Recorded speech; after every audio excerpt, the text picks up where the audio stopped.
Welcome to the YouTube channel. My name is Charles. I'm your host of Save Our Children TV. I'm back at it for a brand new video. Please make sure you like and comment, subscribe, turn post notifications on so you'll be notified every single time I drop a brand new video on this channel. Subscribe it up. Do me that favor and hit the subscribe button. Now, today I have quite a few stories for you guys. I have 8 stories for you guys. I have an update story, and also I have 4 bonus stories. So, um, let's talk about a bonus story first, and then we're going to talk about our 8 additional stories. So let's get straight into it.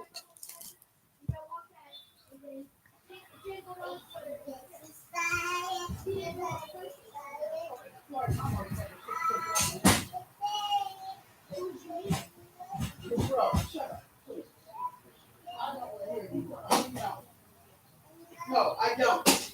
Y'all sure I asked you. No, stay with me. Stop playing. Stop playing. Get down. Get down.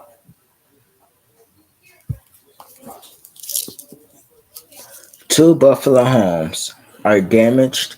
Matter of fact, our first bonus story takes us to Buffalo, New York. So my neck of the woods, unfortunately, got to take an L. But 2 Buffalo homes are damaged. Homeowner says kids started fire on Hazelwood Avenue. So let's talk about this story.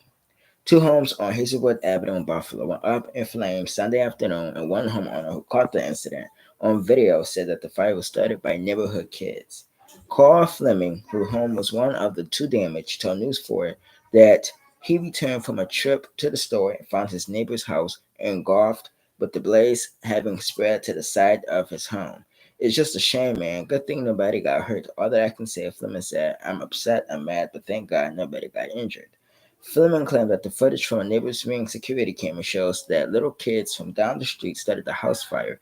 Fleming had recently purchased a new bedroom set and left his old mattress out by the road for trash pickup. The kids that lived down the street, were in the driveway with a lighter, set the mattresses on fire, and burned up the whole house, Fleming said.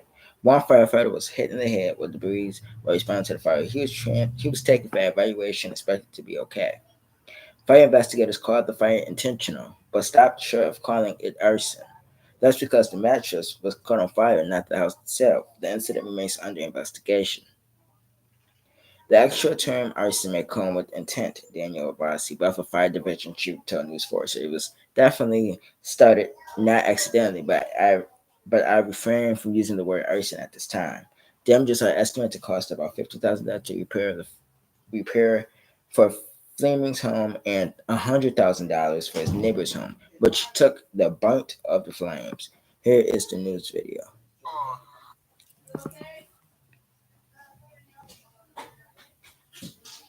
How exactly damage to 2 homes on Buffalo's east side today? News 4's Patrick Ryan is here now with the details on the investigation. And Patrick, how exactly did this fire start? Marley, one of the homeowners believes children playing with a lighter ignited that fire. It all happened this afternoon after he put an old mattress out for garbage day. All I can say is right now I'm upset, I'm angry. Carl Fleming came home to the smell of smoke and smoldering siding Sunday afternoon. I received a call, my Ring alarm went off. Then I received a phone call that my house was on fire. So I ran over here. The house next door was totally engulfed, and the side of my house was on fire. Fleming says he had just put an old mattress outside of his Hazelwood Avenue home after buying a new bedroom set.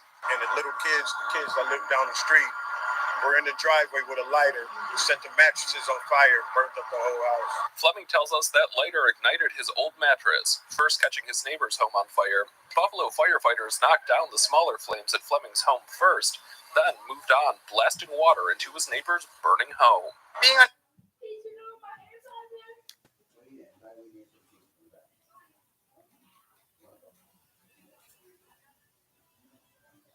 Under investigation, what you said is accurate from what I know at this time. The actual term arson may come with intent, so it was definitely started not accidentally, but I'd refrain from using the word arson at this time. Though his home was damaged, Fleming is grateful no one was hurt. Parents, watch your kids. Be aware of the whereabouts and where they are. From my understanding, the fire department wound up getting a lighter that the kids actually used. So it's just a shame, man. Good thing nobody got hurt. That's all I can say. One firefighter was hit on the head with debris. He was taken for evaluation and is expected to be okay. No one else was injured. A lot of the guys have 25 plus years, so they've been to hundreds, if not thousands, of these fires. They're all different and they're all a challenge in their own right, but we feel pretty confident, putting fires like this out on a normal basis.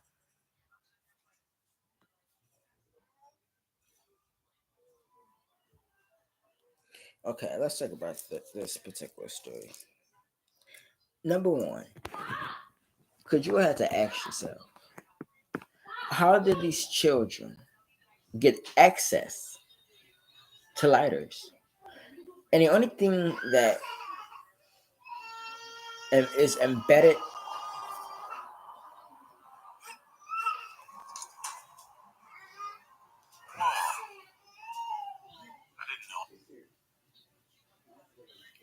the only thing that's embedded in my head is that these ladders were laid around in their homes and was picked up by these children and was brought outside to be used to light this mattress. So this is a case of neglect. It's like leaving a gun and a child get access to it. Well, why would you lay down a lighter, that you have children? Why would you then lay down a lighter, which can be used as a daily weapon?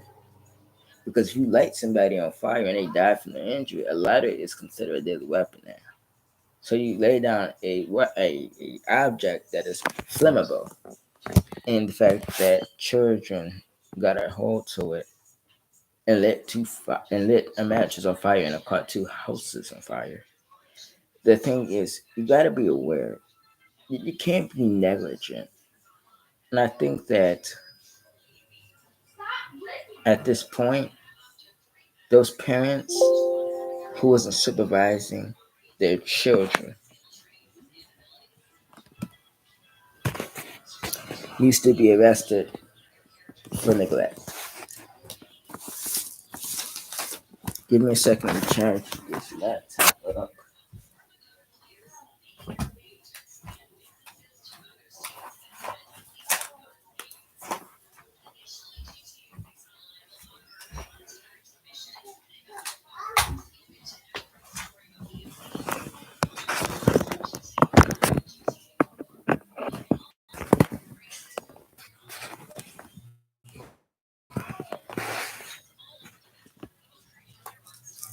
As I was saying, those parents need to be arrested for child neglect because you neglected your child when you left that letter there.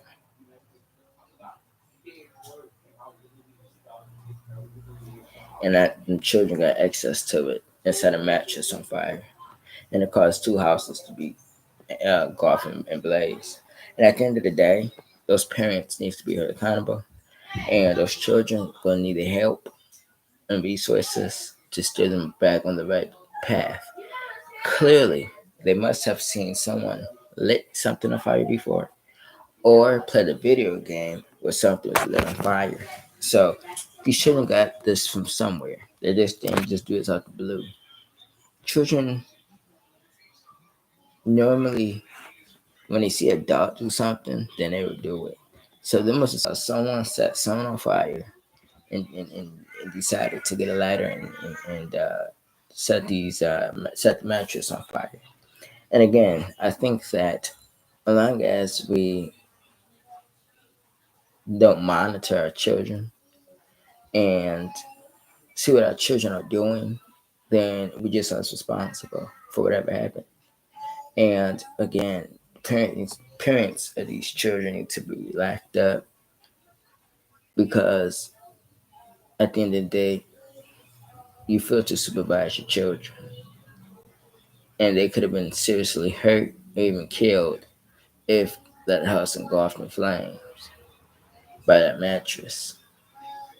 So at the end of the day, they should be catching some charges. Leave me a comment down below and tell me what you think about this particular story? And do you think the parents should be arrested? Yes or no? We're going to move on.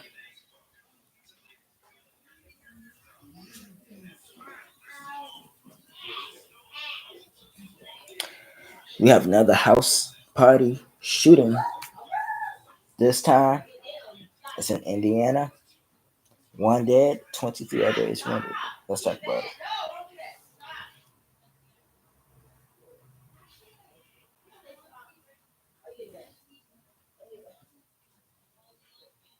Street party shooting.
Muncie, Indiana, 22 years ago. One dead, more than a dozen wounded after Muncie Street party shooting. Look at all this garbage. Go at that. Debris, garbage cans turned over. This is the neighborhood that they chose to leave trash and throw trash around.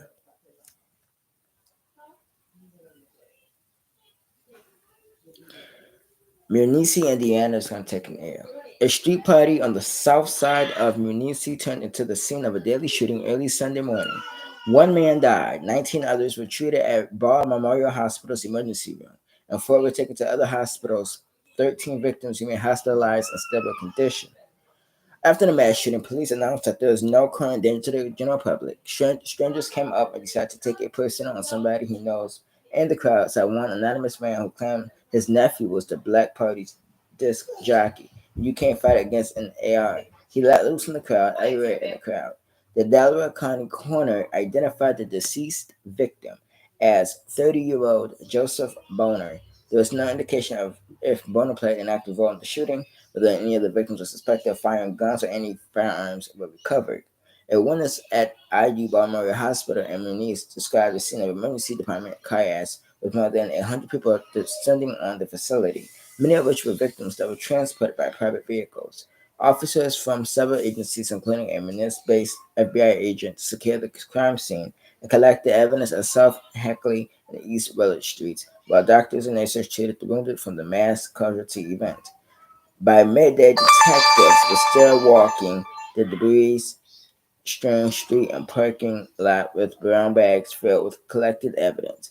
A tow truck was also seen hauling away a bullet red Buick that appeared to have crashed during an attempt to leave the scene.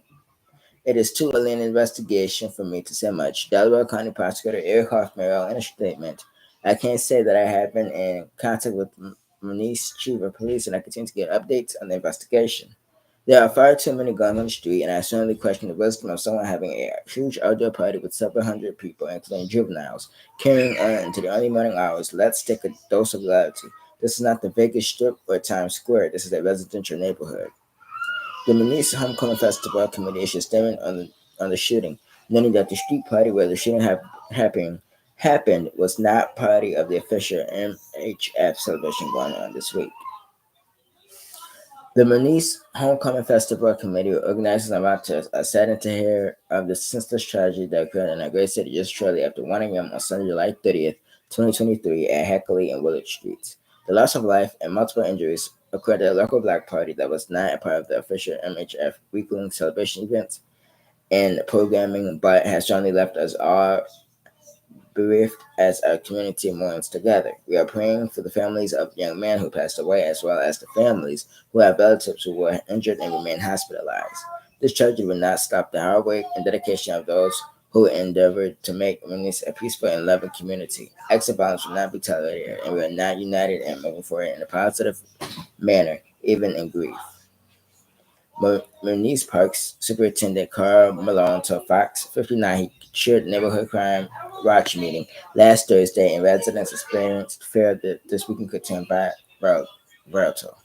Okay, number one, who allowed juveniles to be out that late at a party, anyways? That late at night at a party. That's number one. Number two, black parties are dangerous. Whether you think they are or not, they are dangerous. How many times did I present stories and the media present stories where black parties turn deadly because someone gets to their feeling mad and chose to shoot at a crowd of people, killing one or dozen others and injuring multiple others? We gotta have security at these black parties. We need to have off-duty officers. We need to have police presence at these parties. They're getting too large, too big. They're turning deadly, and there are people out here, families out here, burying their children too young. There should be a message put in there. We gotta do better. We gotta do better. We're seeing senseless acts of violence for no reason. There's no reason to be shooting at a black party. You got that upset that you would shoot at a black party. It makes no sense to me. Keep everyone in your thoughts and prayers. Keep the victim family in your thoughts and prayers. And let me know down below, would you ever in your life go to a black party? Yes or no? Down below. We're gonna move on to our third bonus story.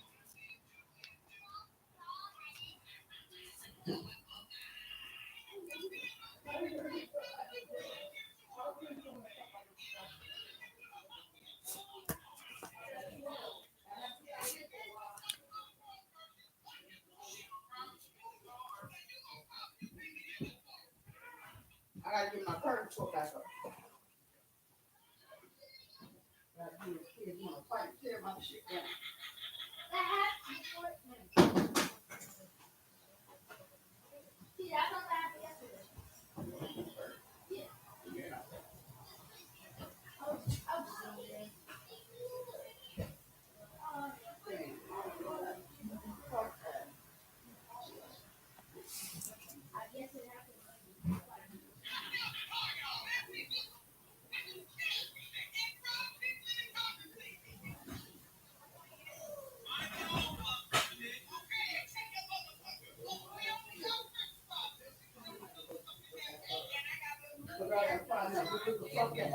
I'm on CBS News.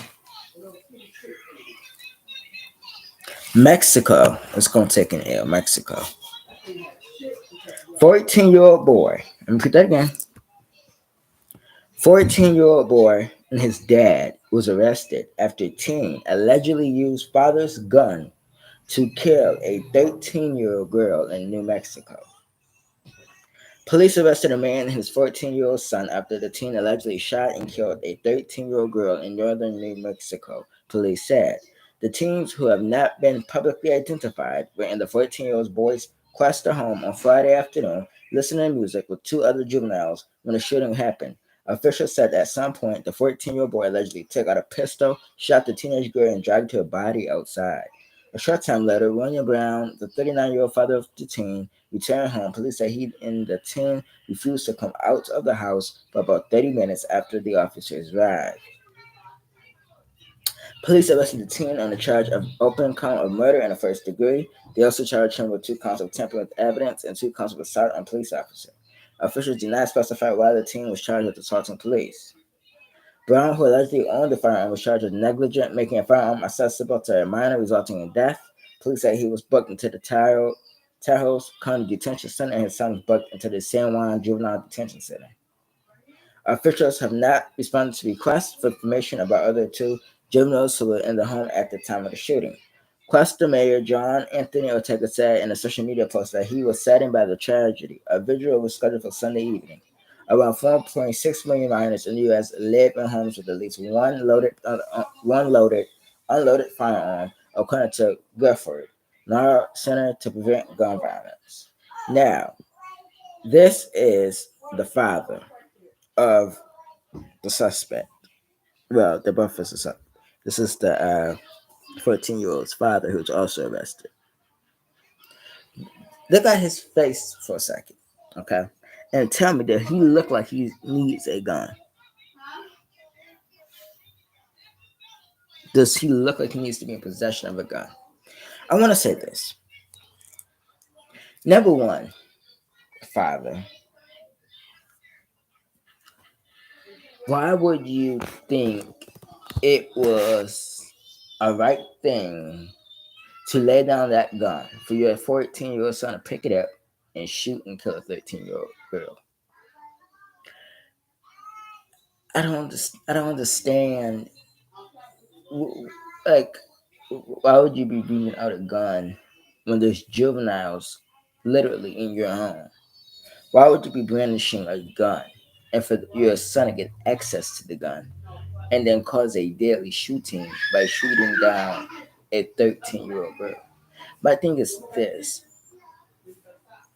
You should be charged also, sir, with first-degree reckless homicide because that was very stupid of you for knowing that you had that gun and then for your son to pick up that gun that was probably laid around. So he got a hold to the gun, probably pointed the gun went off, killing the 13-year-old. So again, your son should never have the gun in his hand in the first place, but your son never had that gun. Had that gun been put up in a lock box, had that gun put up in a safe, had that gun been secured in a secured area of the house, locked away. And so I think you should be charged with reckless homicide in the first degree. This is a prime example why if you are a gun owner, that you should really think twice about leaving a gun out, because if someone got access to that gun and something bad happened, you can be held responsible. It's called negligence. It's called negligent homicide. If someone get killed by your gun, even if it's by accident, you took that gun out and you caused someone to lose their life. And in this case, a father and his 14-year-old caused a 13-year-old to lose her life. And at the end of the day, and my question would be,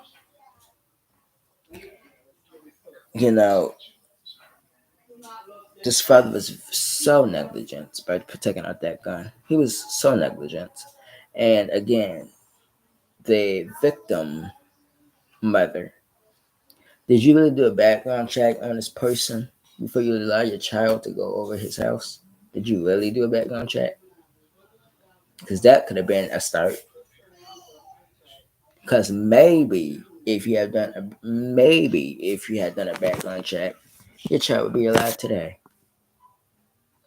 Because I'm pretty sure he have some type of history. And if you knew he owned guns, you probably would have said, you ain't going over there. But you didn't do your homework. And I ain't blaming you, but we gotta understand the seriousness of this. A lot of people who own guns have very, very, very dangerous backgrounds.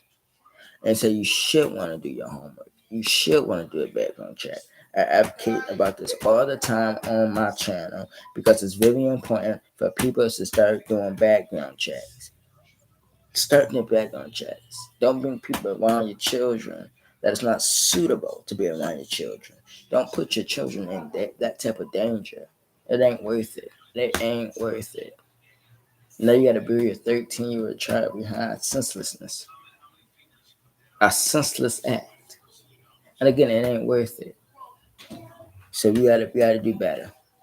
Parents, you gotta do better. You gotta do better. Now, keep your 13-year-old and your thoughts and prayers on the family. We're gonna move on to our last bonus story before we get to our eight stories.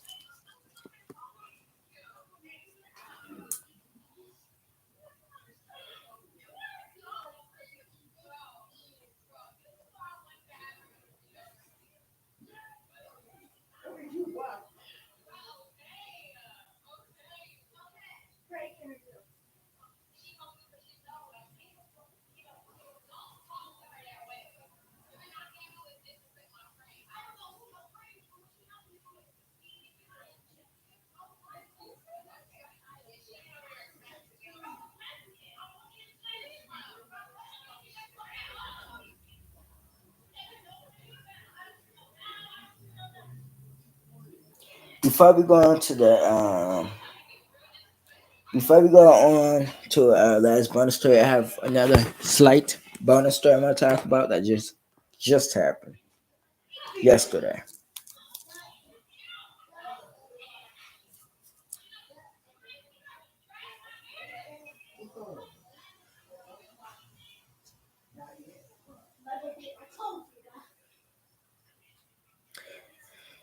So Clay County is gonna take an L in Florida. A 20-year-old Florida man. Let me put that again. 20-year-old Florida man poses as teen on an app to the R word. A 13-year-old girl, deputy said, and his bond is $100K. So, if a 20-year-old Jacksonville man is accused of pretending to be a teenage boy on social media app to blank a 13-year-old in Clay County, according to News 6 partner WJXT. The Clay County Sheriff's Office opened an investigation into Ricardo Servant in May after the Wolfson Children's Hospital contacted the Sheriff's Office to report a 13-year-old girl having the R word. According to an incident report, investigators said the girl and Servant have been communicating on the Wiz chat app. Investigators said Servant's profile was set up to portray him as a 14-year-old boy. The alleged assault happened at a park on Oakley Village Parkway, and a girl identified Servant as a suspect. Amanda Vega, an FBI spokesperson for the Jacksonville office, said he always possible for a person with bad intentions to pretend to be someone they are not on social media. It's illegal it's illegal to do that to a child in a way that you are trying to victimize that child in some way, whether you are exploiting them for money or whether you are blanketing and exploiting them in some way. Friday said. The West app may say no bots, no creeps for people with your age, but the FBI remains parents that creepy people can be lurking on any social media app. There is no app that exists where there is not a risk of someone using it to exploit anyone, especially children. Vital said we don't think kids are looking for trouble. But there are predators looking for kids, so even if you believe the child knows better, make sure the innocent people can misrepresent themselves to them when they meet them online. It's unclear how long his profile portrayed him to be a teenager. It's also unclear if there are other minors with similar allegations against them. As of right now, there are more than 120 social media apps in existence. Vital said parents should be educate themselves on the apps that most children are flocking to. Understand how they work, how people have access to the children, and utilize the privacy settings that are built into those apps as well. Don't forget there are a lot of settings that you can control to keep your information from getting out there to people and strangers you engage with online, she said. His older brother told WJXT that Servant is generally not a bad person, but makes bad mistakes. Servant was arrested Thursday and remains in jail on a $100,000 bond amount. I talk about this all the time. I try to. Jacksonville man is accused of posing as a teen online to sexually assault a 13-year-old girl in Clay County. 20-year-old Ricardo Servant remains locked up tonight on a $100,000 bond. Investigators said that he used a social media app called Wiz. News for Jackson reporter Eric Aminier joining us live to explain the details of this case. Eric? Well, I want you to take a really good look at Ricardo Servant. He's a 20-year-old who looks much younger than 20 years. In fact, detectives say he went online and posed as a 14-year-old boy. The criminal investigation into 20-year-old Ricardo Servant began back in early May That's when Wolfson Children's Hospital contacted the Clay County Sheriff's Office to report a 13-year-old girl had been raped. According to the incident report, the assault happened at this park on Oakleaf Village Parkway. The girl identified Servant as the suspect. Clay County detectives determined Servant and the girl had been communicating on the Wiz chat app. And according to investigators, Servant's Wiz profile was set up to portray him as a 14-year-old boy. Any app can be exploited by Amanda Vidal is the FBI Public Information Officer for the Jacksonville office. Okay, my personal thoughts about that particular story is, again, I try to tell parents to be aware and stop letting your children sit on the internet all day long. And most importantly, without supervision. We live in America where there are dangerous people looking for children to take advantage of children. And so you should be really, really skeptical of what your children are doing. You should be aware of your children's surroundings. You should be monitoring your children when they're on a computer, on a phone, a laptop, any device they're on. You need to monitor it because they could be chatting with someone. They could be chatting with a dangerous predator, and you would not know until it's too late, and your child ended up in a ditch, dead, the R word, real bad, or a lot of times taken advantage of and never seen again. So you gotta just please be safe out here. We live in a dangerous, dangerous time. We're dealing with people who are going to prison, get out of prison, violating children, going back to prison, getting back out of prison because your another system is broken. So at this point, you are the system. You got to put safety measures in place, and you know you got to step in your children friends. Don't do this, mom. I be safe. No, you got to put the parent controls on the devices. That the social media needs to be monitored. Google needs to be monitored. Go through your children's search history. Go through apps. Go through any platforms your children are on daily and check it. Because you never know who's on the other side chatting with your child. You never know until it is too late. Get involved. Get involved with your children.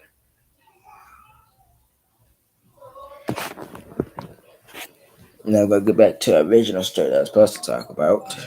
But that story popped up.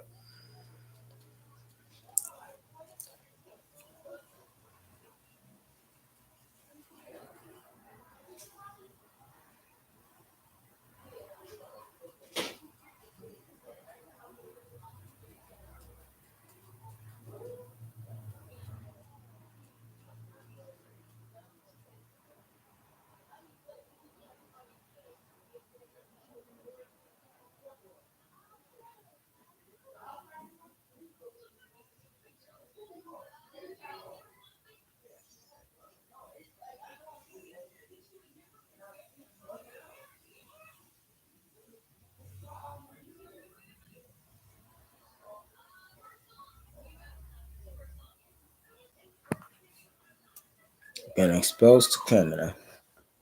Sorry for the lighting. His name is Robert J. Fisher II.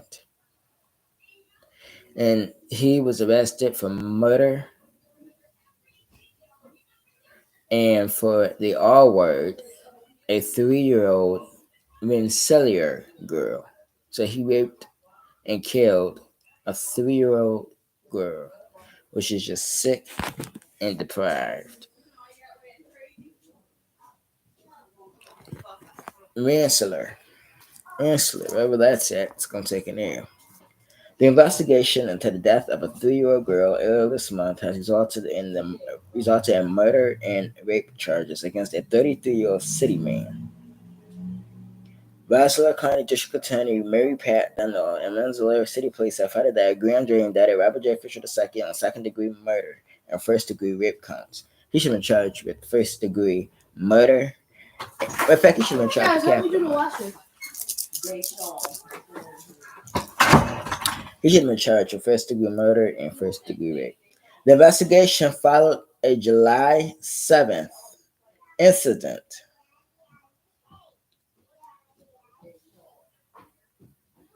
When police, firefighters, and Mohawk ambulance personnel were called to the 1500 block of Broadway for a report that a 3-year-old girl was unresponsive, life-saving efforts at the scene and after the child was taken to Albany Medical Center Hospital were unsuccessful. Police said at the time that where officers were on the scene, Fisher attempted to gain access to the crime scene and obstruct police operations. He was initially charged with obstructing governmental administration, resisting arrest, and criminal mischief. After further investigation and questioning of Fisher by the State Police Major Crimes Investigation Unit at the police station, he was also charged with aggravated sexual abuse, assault, and dangerous rape of a child.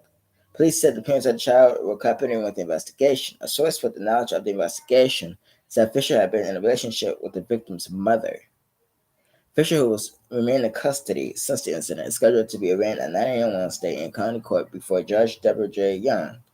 In a statement, Missouri Police Chief Warren Figliotti said the department's heartfelt condolences go to the family and friends of the child. This horrible incident has affected many people in many different ways. Anybody in need of resources can contact the City of Missouri Police Department for assistance. The District Attorney Office declined to comment that the indictment is expected to be unsealed at the time of Fisher's arraignment. Police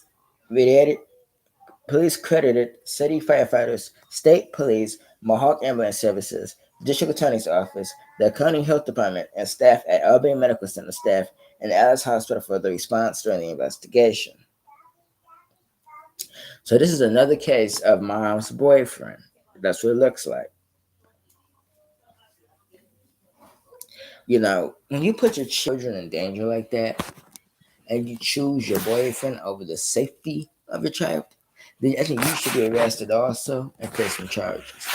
Because at the end of the day, if you had never brought this man around your child would never been dead. And that's facts. But again, we got to start holding our women accountable. Because they love to hold men accountable. But it's time as men to start holding women accountable for their actions. Because you don't bring a man who you met and thinks suitable to be around your children. You don't know this man's history. You don't know if he ever beat a child before. You don't know if he, took advantage of a child before, killed the child, stabbed the child, shot a child, any of that. You don't know that. And then you bring him around your child. Why would you do that? What was the sole purpose? That man's face looks evil. And that's who you want to be around your child? You was in a relationship with a monster. And you brought that monster around your child. And now your child is dead because of you, man. Because of your bad decisions, believe it or not. He killed your child. He murdered your child. He took advantage of your child. And you gotta live with this for the rest of your life. But I hope you make better decisions in the future. This should be a wake-up call. A lot of women have been in the same shoes you are in. Go through it right now. Because they made horrible decisions by bringing men around their children that was not suitable to be around their children. And cause their children lose their life. We gotta embed the message in these women's heads. The things you are doing is reckless. It's horrible. Bottom line, this man should have never been around your child in the first place. Just made a bad decision. And it cost you, your child.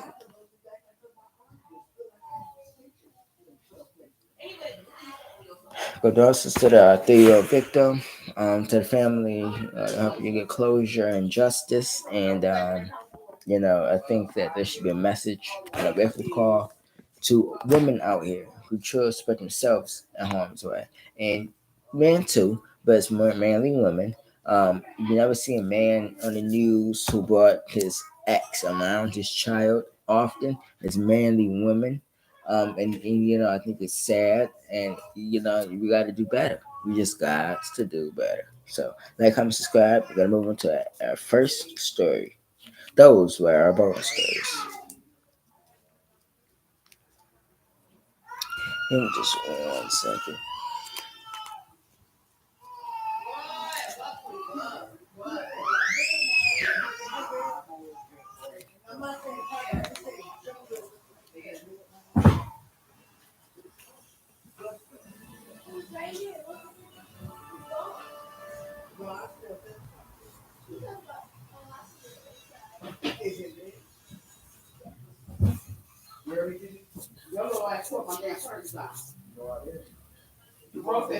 Don't say Jabril, that's me. Don't say Jabril, you said it. You said Karen said that was me. Since he walked back and it fell down. You said he walked out and he was walking. Right there. I walked in the house and he was right halfway out and then I said, what happened? What happened? And then this is what happened. Bro, I had to walk through it. They came in and took it out and it fell off. That's what happened.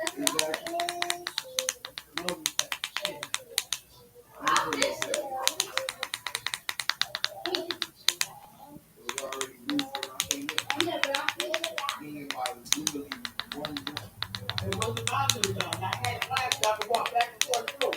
Not for that, it was time to come to me. No, your sweat is hot.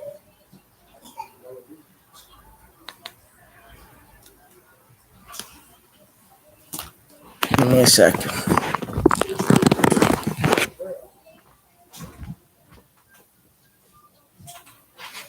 What do you got? What do you got?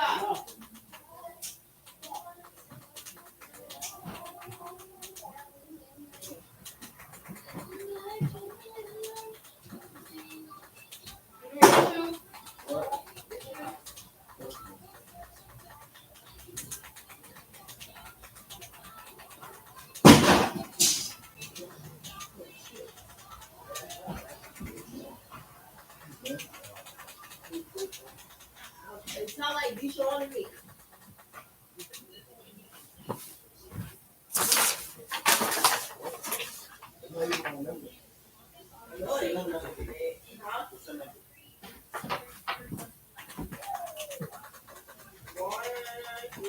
No, don't say 6, 7,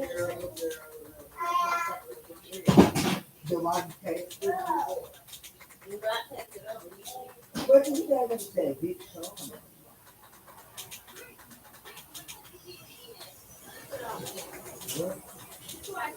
Big Sean. You said never said Big Sean. I say Big Sean. I said Deshaun. You said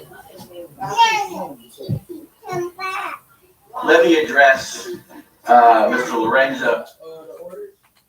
Or you got like wait a minute. I gotta deal with Chuck. What?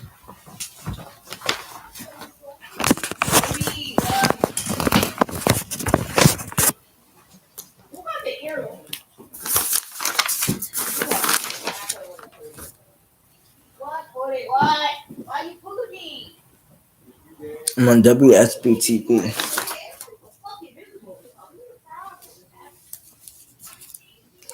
Two men are convicted on 73 charges after 11-year-old and 14-year-old are murdered in their beds in Clayton County. Clayton County, Georgia is going to take an L. Two men who were part of a plan to kill a 15-year-old gang member, but instead killed an innocent 11-year-old girl and 14-year-old boy will spend the rest of their lives in prison. Christopher Spencer and Devon Dunson were convicted for the roles in the deaths of Tatiana Coates and her brother Devon Coates, who were killed while sleeping in their beds in 2016. Prosecutors with the Clayton County District Attorney's Office said 8 members of the Rolling 20 Street Gang went to a home on Libby Lane to kill DeAndre Mitchell, a fellow gang member they believe has stolen guns. Mitchell no longer lived at the home and then instead found the Coates siblings. We believe it was the case that they were searching for DeAndre and thought he was in one of the beds. Clayton County Police Chief Kevin Roberts told Channel 2 Action News in 2018 when 11 suspects were arrested in connection to the crime. So, let's see if I look up their name where the stories come up. Give me a second.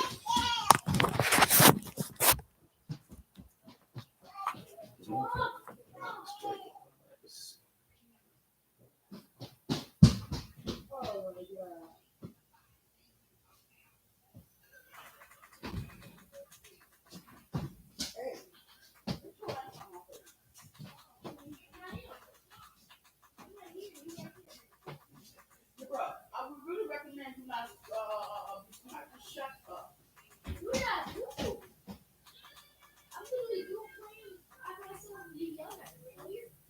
Yeah, but all over here on my face.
Police are investigating the deadly shootings of 2 children in Jonesboro.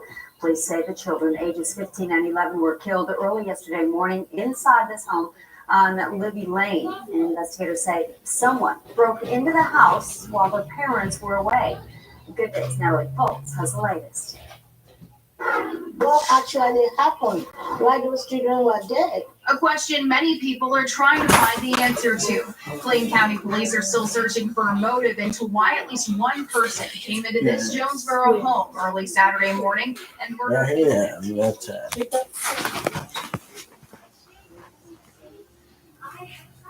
No, hook things for the.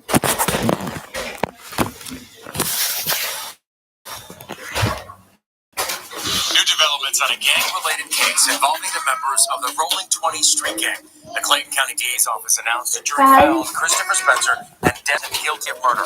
Both are accused in the October 2016 killings of 2 siblings who were asleep during a home invasion. This was in Jonesboro on Libby Lane. Both were sentenced to 2 consecutive life sentences without the possibility of parole.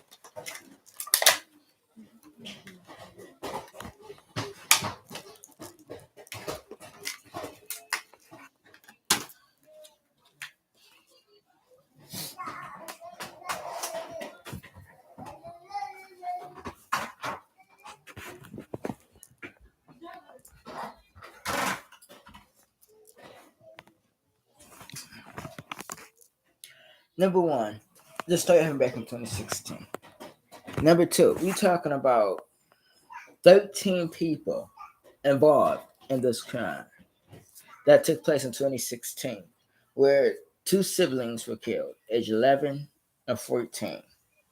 11-year-old girl and a 14-year-old boy killed in their beds while they were sleeping. Because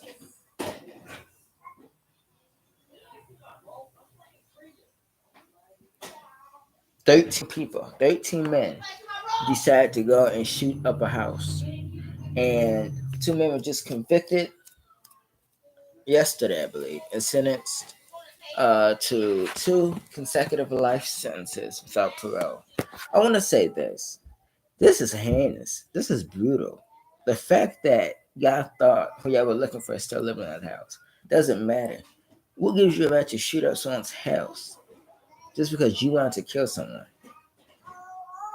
and shoot two children in the midst of it, killing them? I'm sorry. This is the death penalty. This was heinous. If we're talking about heinous, this was heinous. This was premeditated. When you talk about going to a place to find someone to kill them, that's premeditated murder. Death penalty. Because you ain't care about nobody. As long as you got what you were looking for and killed that person and kept it rolling.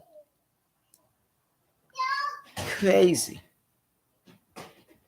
Crazy.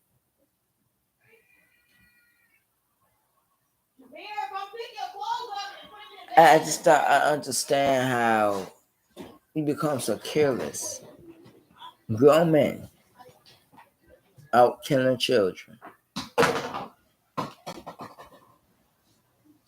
mean, it's crazy.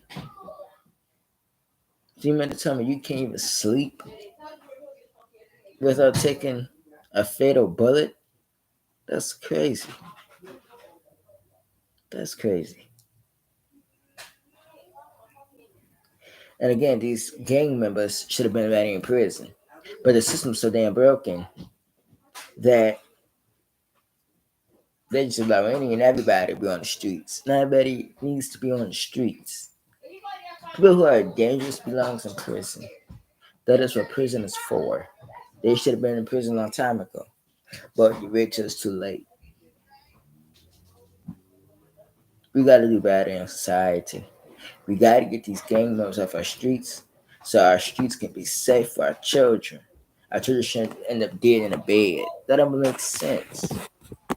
But again, these individuals should have been locked up a long time ago. And they weren't. So again, it's the system's fault. Because again, had the system took these cases seriously, those people would have been indicted for gang offenses and sent to prison. They ain't take it serious. They failed these children. The city of Atlanta failed these children.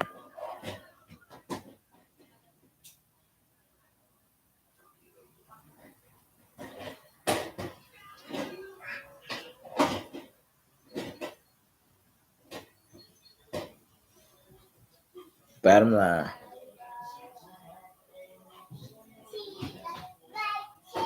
Let's move on. Keep these victims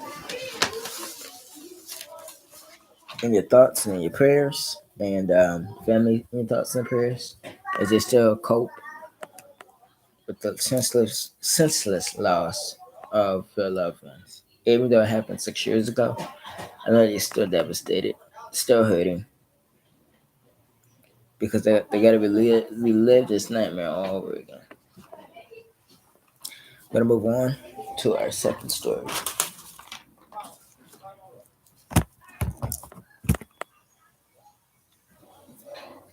We have a lot of Atlanta stories that we're going to be talking about.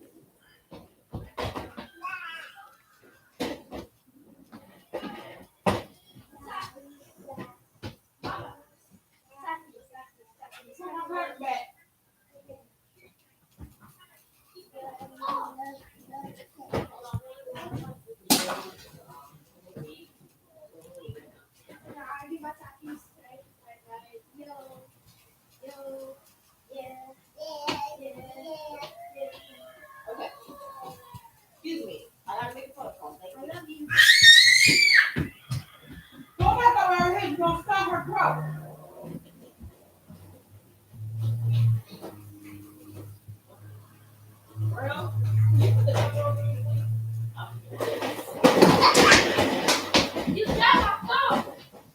July 15th, 2022. Recently, they got these two individuals.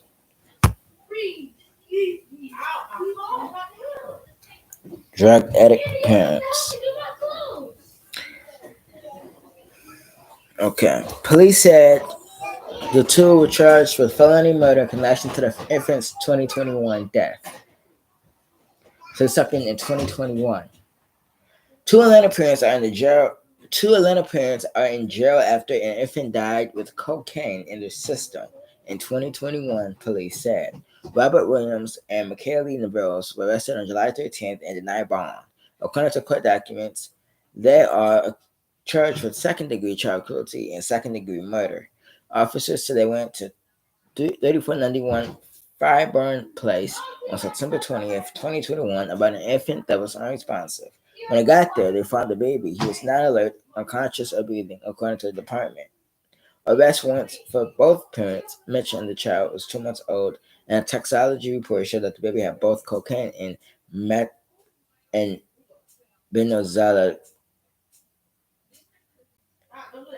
benzodiazepine in his system when he died. In the warrant, investigators described being told the baby was given a bottle before going to bed. The parents fell asleep around 9 a.m. and woke up to 2 hours later to find the baby lying face down, not breathing. The infant was taken to Hugh Spalding Hospital, where they later pronounced him dead. At the time, there was no signs of foul play visible on the child according to the warrants. And court records, Novella was described as having an illegal drug addiction and testing positive for heroin and cocaine when she gave birth to the child. She is described as telling investigators she does not breastfeed and that the child was always given a bottle. Due to the child and mother having illegal drugs in the system at the time of birth, DFACS opened an investigation that is mentioned in the warrants. As part of that investigation, drug testing was to be required for the parents to take the child home. The first drug screen was scheduled for August of 2021. That did not show. The once the child died the next month.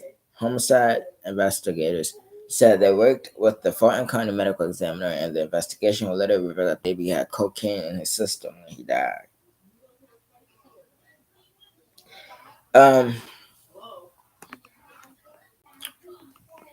My thought is that these parents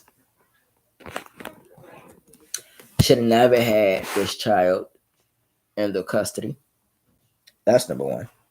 And number two, if they were so bad, if they was real bad at their drug addiction, they should never had children in the first place. You don't bring a child in the world, you know that you're already battling a drug addiction. That makes no sense. Because what do you think is going to happen to that child? You're going to feed him your addiction. You're gonna do stupid things to that child because you on drugs. You're high, and you're supporting your high. And I'm pretty sure that they were buying drugs from the money, the benefits that child was receiving. Buying drugs, supporting the habits. And again, the system failed this child because somebody knew what was going on in his home. Somebody should have been called DCFS. That child should have been removed the first time this happened. And maybe, just maybe, that child would have been still been alive today. Those parents should have been charged with first degree intentional homicide and first degree child abuse.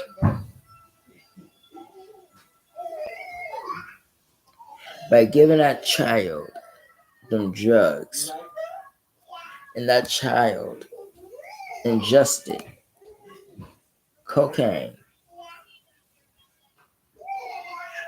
tells me that this child was not supervised, monitored, any of that. These parents failed. They failed miserably. And these are the people that should have never had children in the first place. But we're giving people that them idiots a chance to have children. And instead, they're taking advantage of the children. Like, comment, and subscribe. We're number one. Keep the child in your thoughts and prayers. Keep the family in your thoughts and prayers.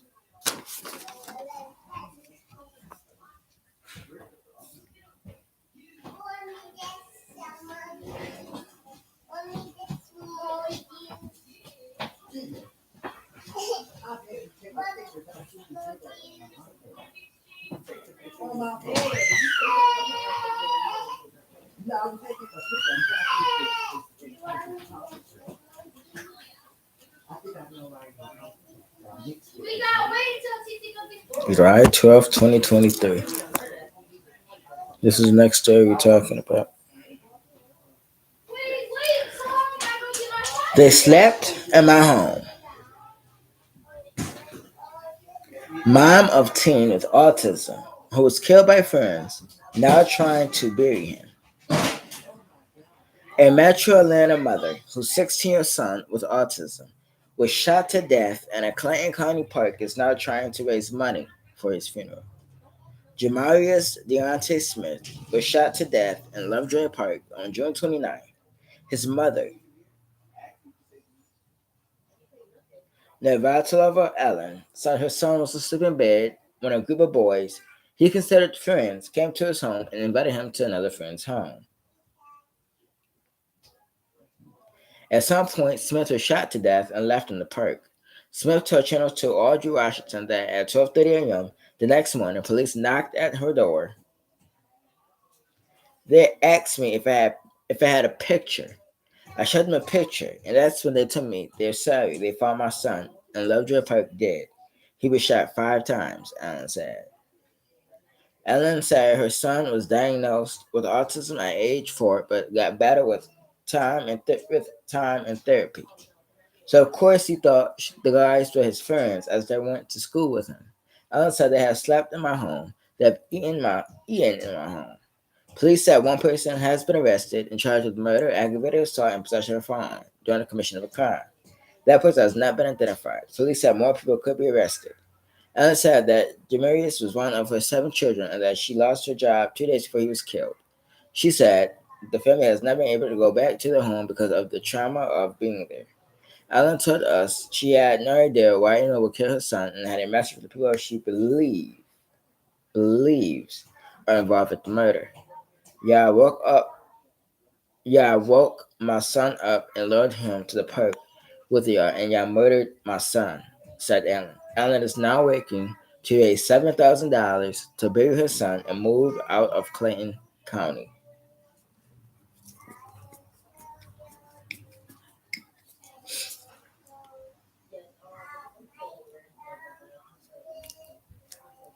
My thing is this. You can't. What's the word? You can't call everybody your friend.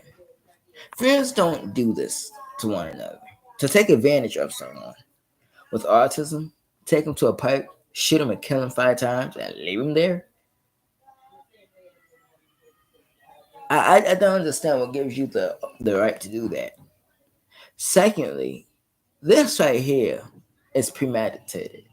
Because anytime you lower somebody to their death, that's premeditated. You were willing to take someone's life to benefit your life. And you killed this boy. And so the judge needs to hand out a hard maximum sentence. And that sentence needs to be life without the possibility of parole. Then I would add on to that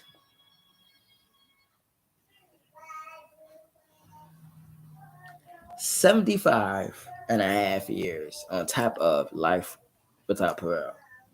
Because at the end of the day, when you drag someone to their death premeditated, then you knew what you were doing.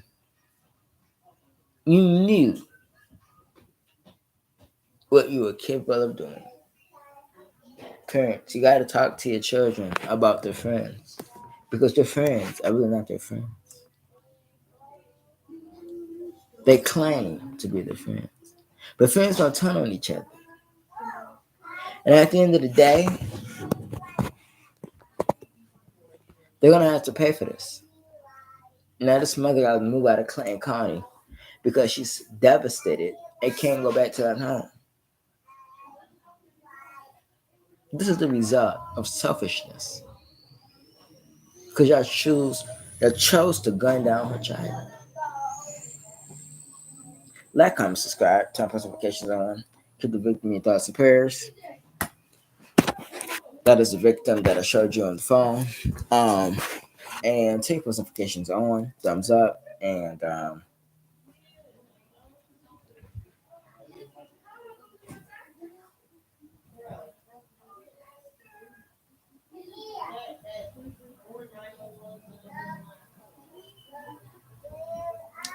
I don't know, but tell you about the story down below.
February 22nd, 2023. I'm on Fox 5 Atlanta. So Atlanta takes another L.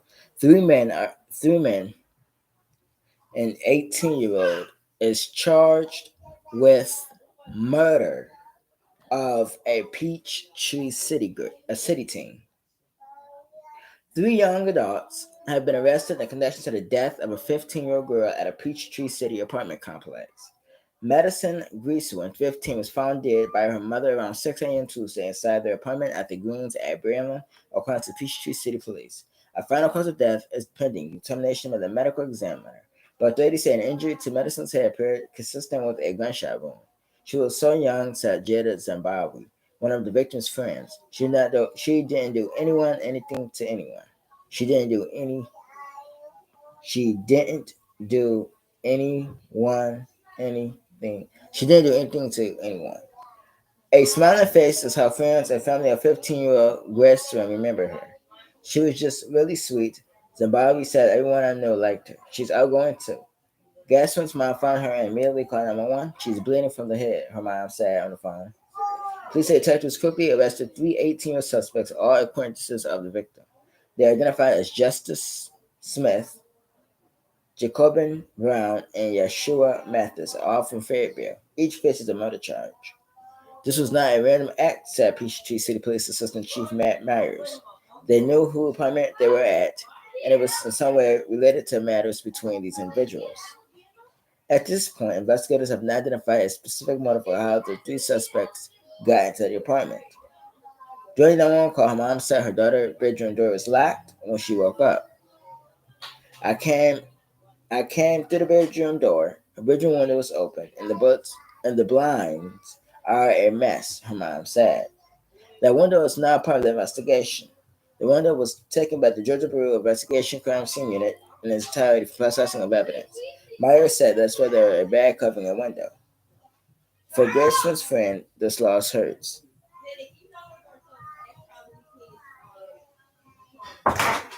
Charles, you thought that say have you seen his wallet here on the phone too?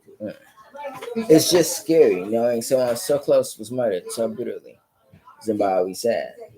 All 3 suspects are now in custody at the Fayette County Jail. Authorities say additional charges may be issued as the investigation continues. Police said this is the first murder in Peachtree City in about 9 months. My thing is this. I don't understand, as an 18-year-old, how you can involve... My fault. I don't understand how 3 men can bring along an 18-year-old to kill a 15-year-old. I'm just confused. And the thing is this. When there's no fathers in the home. So Deshaun, Titi said that Deshaun said to look for his wallet. My thing is this. When there's no fathers in these homes, our teens will do what they want to do. There's no fathers in our homes. So again, they're out here killing each other. Senseless, reckless conduct. And it must stop. because we're losing our children for no reason. No reason whatsoever. But it's time for us to stand up and take a stand. It's time to put the guns down. Put the guns down. Like, comment, subscribe, turn notifications on, hit that bell, notification bell. Keep the victims in your thoughts and prayers, and the family.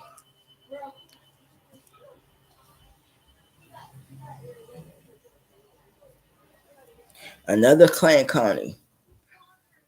You're on story number 5.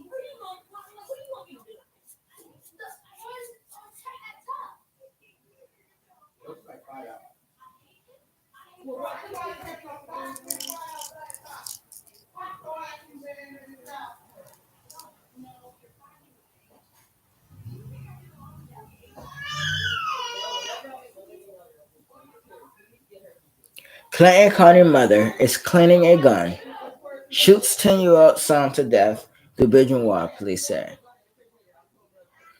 A Clinton County boy is dead after he was shot by his own mother, according to Clinton County Police Department. On July 6, around 11:30 p.m., officers responded to Grady in reference to a person shot call. When officers arrived at the hospital, Grady first told them that a 10-year-old boy had died. Police said that 34-year-old Brittany Parks was unloading her handgun when it was accidentally discharged. A bullet traveled through the wall into another room and hit her son. Through multiple interviews, police said that Parks and her boyfriend gave different accounts of what led up to the shooting. Police said they had enough evidence for probable cause and arrested Parks. She was charged with involuntary manslaughter, cruelty to children, and reckless conduct. The child has not been identified. He is one of 70 Georgia teenagers and children who have been shot to death across the state since the beginning of the year. My thing is this. First of all, ma'am, if you're going to clean a gun, the best thing to do is make sure that gun was unloaded. You failed to do that. That was reckless. Who cleans a loaded gun? I don't understand. You should never own the gun if you know how to properly maintain the gun. You should have took it apart, took the bullets out of it, put the clip back in. Did you see my wallet? No, I didn't see your wallet. I'm from Montgomery, Camille. Should have cleaned the gun. All right, I'm gonna call boys back. Boys work.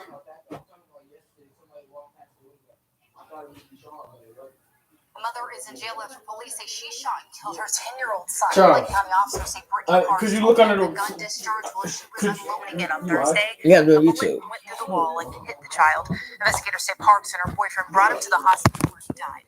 Parks is facing multiple charges, including involuntary manslaughter.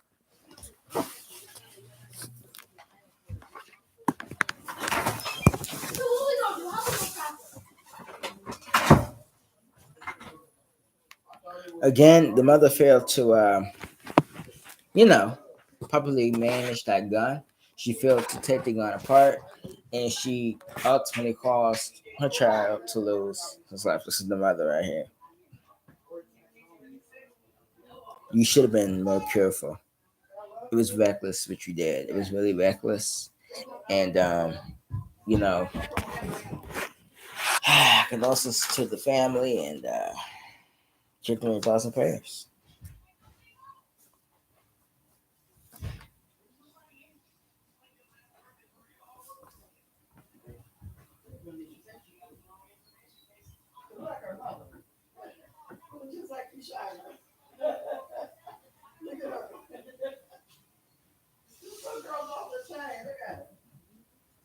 You think you cute? Do you think you cute? Say yeah. No. Say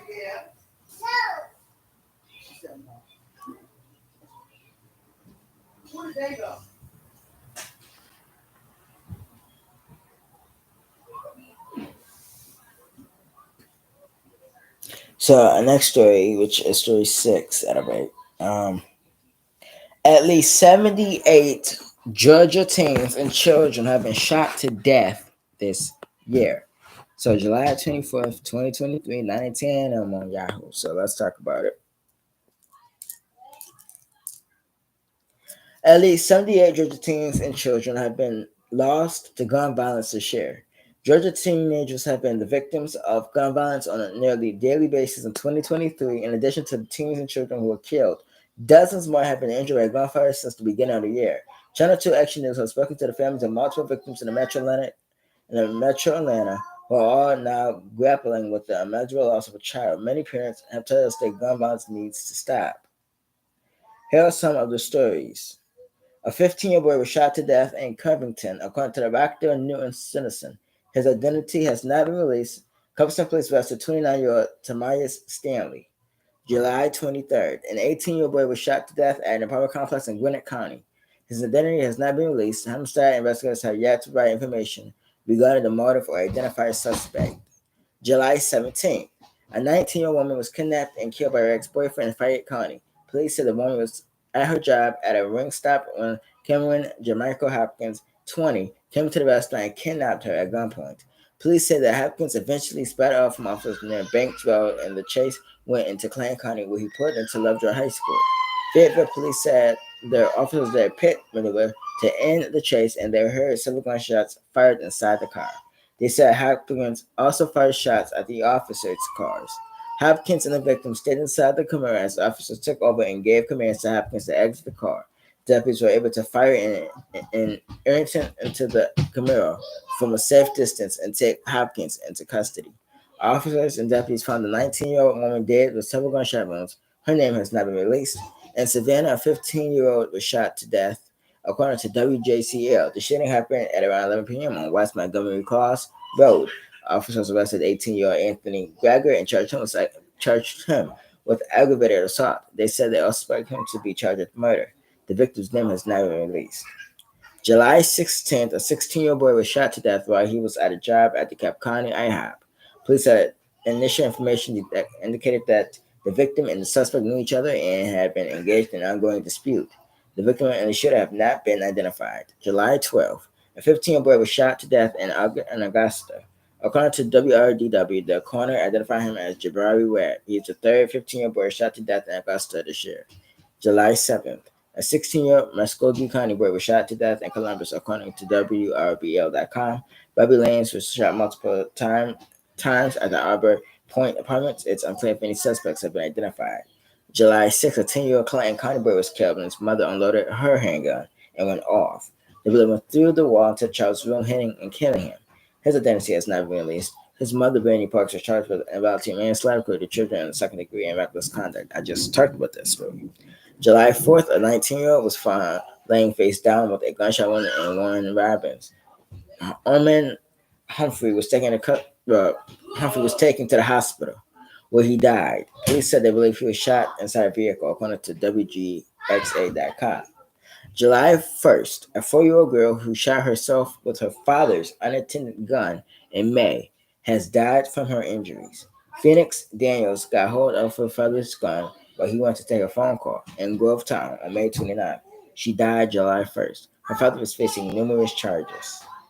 June 29th, Jamarius Dante Smith, 16, was shot to death in Clayton County Park. Friday, Channel 2 Audrey Washington spoke with his mother, who said he left to go to the park with some friends she didn't approve of. I tried to get him to stay, but he just left, and that was the last time I saw my son, said Pumpkin Smith. June 26th, a 19-year-old man died after someone shot him in a car. He was a passenger on Weasley Chapel Road in DeKalb County. Police said the shooter sat in the passenger's side window and fired. They made a U-turn and fired again. The Marines was shot multiple times and rushed to the hospital where he died. June 24th, a 19-year-old woman was found dead from a gunshot wound at an Atlanta apartment complex on Hank Aaron Drive. The Farnham County Medical Examiner Office identified her as Shanoria Wash. No one has been arrested and it's unclear what led up to the shooting. Another 19-year-old woman was shot to death at a mobile home park in Paulding County. Deputies are still searching for the shooter, who they say is armed and dangerous. Look at all these people who were killed. Fire, you can't see.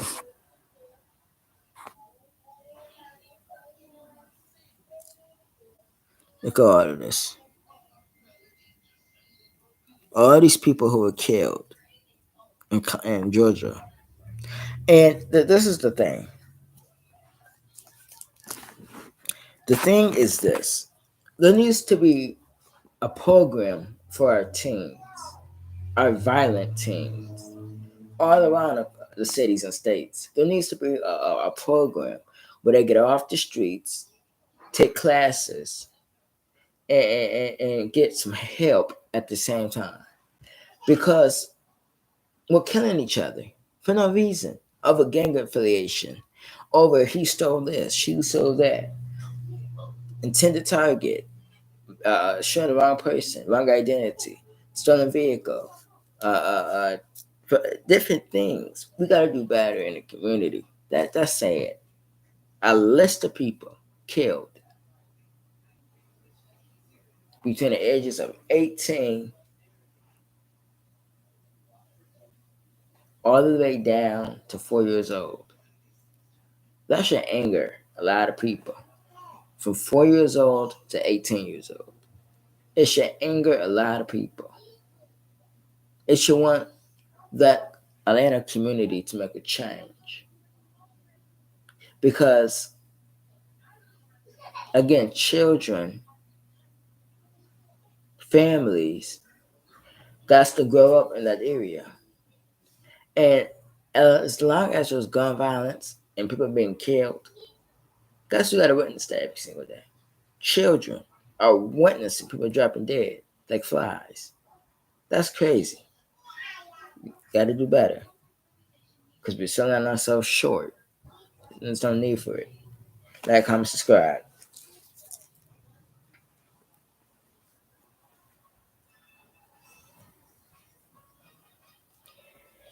This next story, which is story number 7, is crazy. I want parents in the front row listen to this story right here. And this story recently happened in Florida.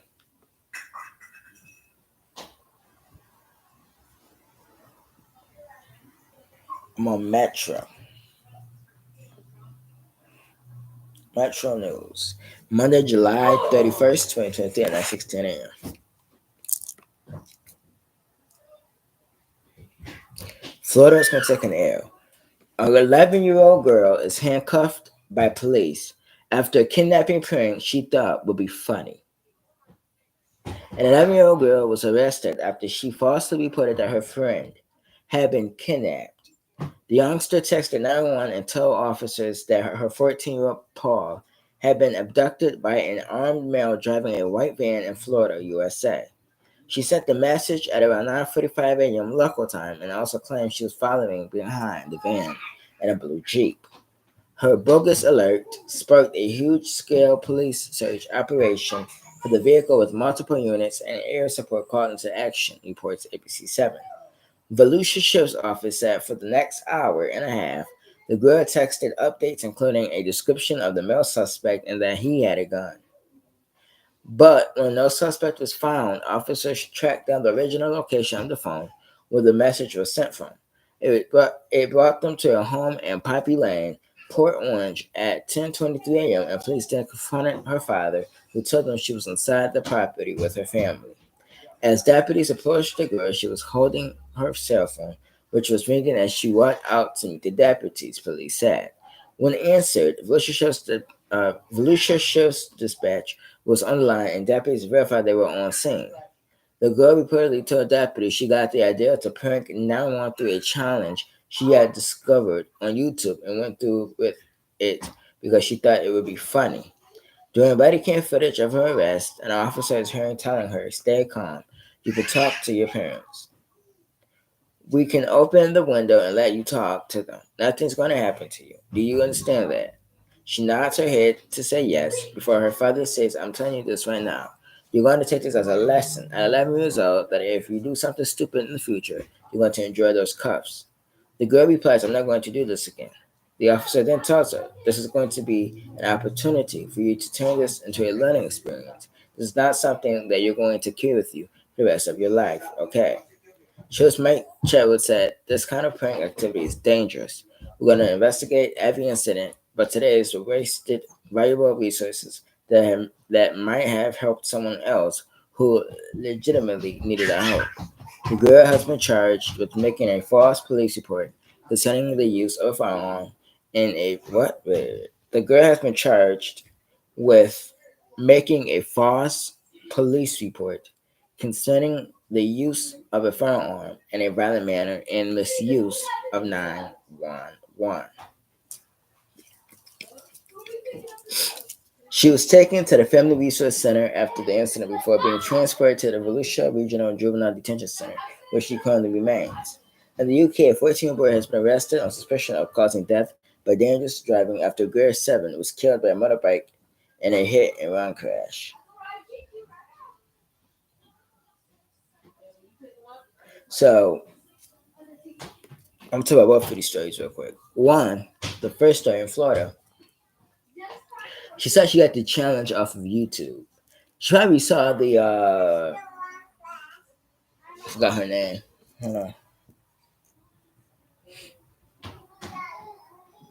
I think she was really inspired by Carly Russell, the Carly Russell story. And she wanted to do the same thing she did. And it's not a joke. Because not only you wasting resources, but somebody could be really in danger and you're playing on 911. Like you're playing with 911. And at the end of the day, I blame parents out here for not doing their job. And what I mean by not doing the job is that I blame parents for not monitoring their children. And then at the end of the day, you know, you gotta monitor your children. You can't allow your children to be on devices all day, unsupervised, because this is what can happen. And then your child could be walking out in handcuffs. So you gotta be aware. The child was released the next day from juvenile, and she is ordered to pay tons of money to the department. Which she lucky she didn't have to do that because she could have did some prison time.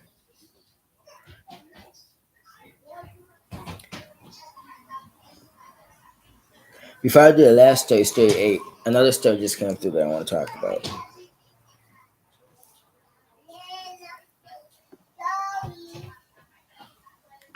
I'm going to show you this picture here.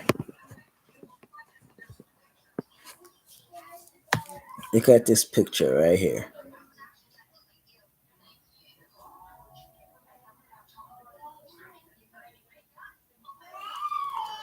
It says, Mom says her soul is aching after a daughter who was 7 was killed in a motorbike hit and run. And mom has issued a heartbreaking tribute after her 7-year-old daughter was tragically killed in a hit and run crash. Katniss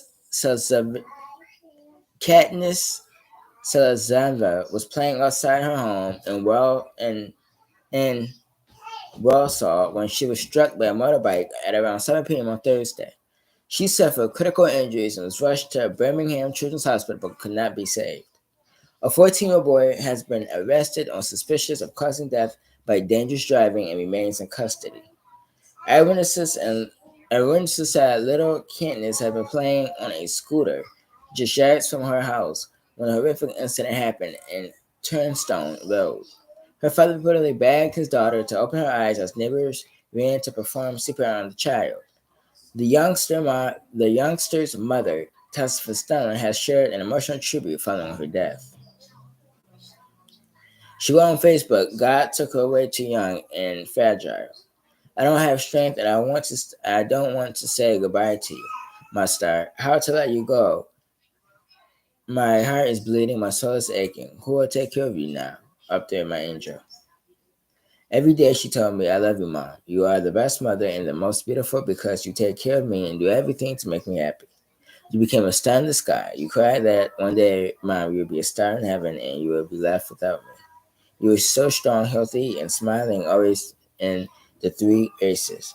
Why couldn't you fight for your life? Your dad was calling you. Open your eyes, Katniss. Dad is here. Open them. But you closed them forever. Rest in peace, sweet treasure. May your path be bright, so you are not afraid in the dark without Mom and Dad. Flowers, balloons, and teddies have been left at the scene in memory of Katniss, with dozens of bunches of brightly colored bequets, which is flowers laid. One tribute reads, I remember you, beautiful soul, forever, thinking and praying for your family. Another says, rest in peace, beautiful girl. Wells Shaw Policing Commander Chief Superintendent Phil Darby said there is a shocking and tragic incident that has had a devastating impact on the family of the young girl who are being supported by specifically trained family liaison officers. My officers and I are hugely upset by this needless tragedy, and we know that this is felt deeply by everyone in the community, and we are continuing to support them along with our partner agencies. Police say 2 bikes have been recovered from near the scene, but neither has been identified yet as the one involved in the collision. Officers are continuing to carry out CCTV inquiries in the surrounding area and have asked for anyone with information to get in touch. C.H. Sept Dobie added, officers have been working hard to tackle the issue of illegal and antisocial bike riding. We have held a number of recent operations taking around 30 illegally ridden motorcycles off the roads. However, more of them are being seen every day, and we need communities to work with us to tackle the issue. I want to send a clear message to the public that young people in the area are able to ride these bikes because in many cases adults are giving them the bikes to ride. They also bear responsibility for the potential consequences, and this needs to stop. It causes distress to the communities blighted by it, and it is incredibly dangerous. Okay, number one, what I don't understand is that if it's illegal to ride a motorbike,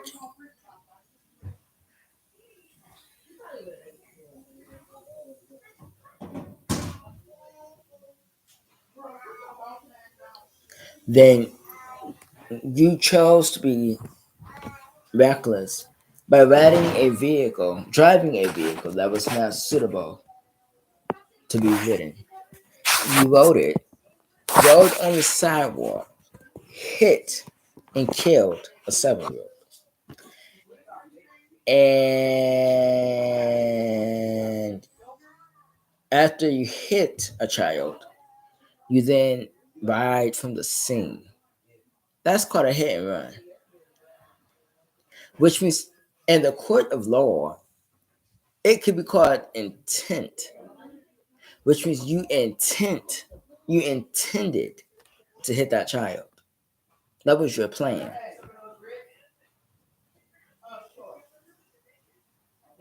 So at the end of the day, this was malicious. I do think that dirt bike or motorbike driver intentionally hit the child and kept going. That was his purpose of riding on the sidewalk. Because those bikes, I know, are illegal in certain parts of the world. And when you ride that bike on the sidewalk, there's children on the sidewalk, you put people's lives in danger. That bike should be rode in the street. Yet you chose to ride it on a sidewalk and hit a child and then leave the scene. Which, in my opinion, that's enough to get intentional homicide. Because you intended to hit that child. It's called intention.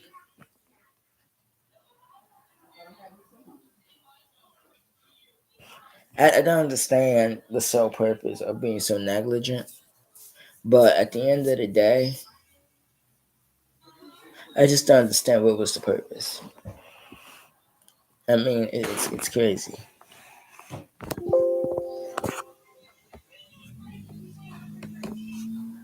I got one more story for you guys, and then I'm going to let you guys go for the day.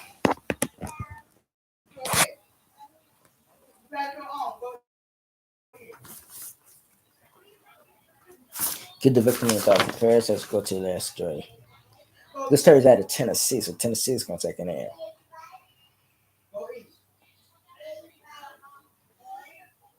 Go engineer, that's Rambo. Go, you know. Go. Go in yours. I'm not giving you nobody. No. Friday's on Fox 19. Okay. Teenage Cheddar's host is beaten unconscious by angry customers who weren't seated together. Memphis, Tennessee is taking an L. A teenage restaurant host was beaten by angry customers Sunday night in Memphis after the group of 8 was split into 2 tables, he said. Memphis police said officers responded to assault at the Cheddar's restaurant around 8 p.m. The restaurant manager told police that 2 suspects were upset over seating arrangements.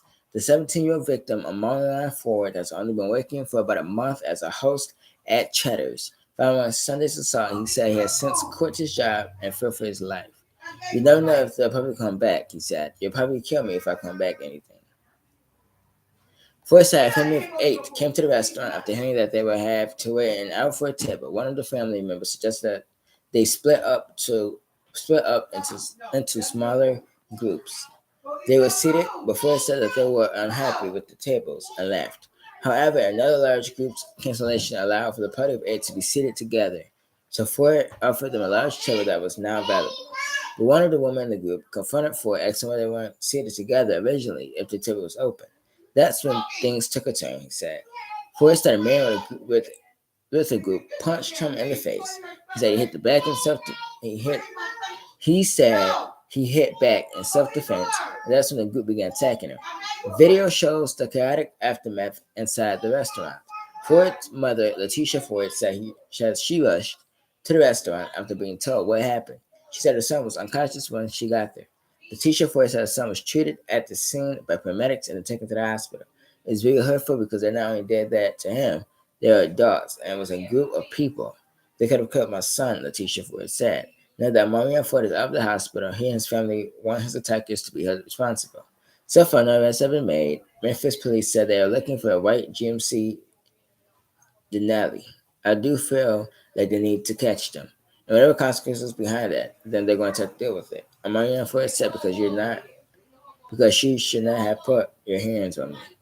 The restaurant owner released a final statement about the assault. We are shocked and saddened by the senseless act of violence against our team member. Violence has no place in our restaurant, and we are cooperating fully with the police investigation. Any further questions should be directed to the Memphis Police Department. Number one, when we talk about being upset about a table, that's one thing. But then when you assault a restaurant host because your table was already at a particular time because it was jam-packed, that don't give you a right to assault him.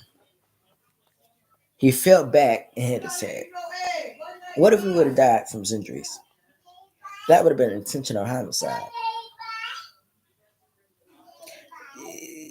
You know, it's just unbelievable that a family would do this over anger, over not being seated at a certain particular time.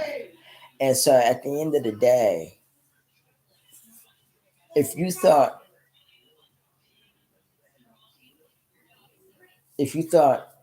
violence was the best solution, then I got another thing for you.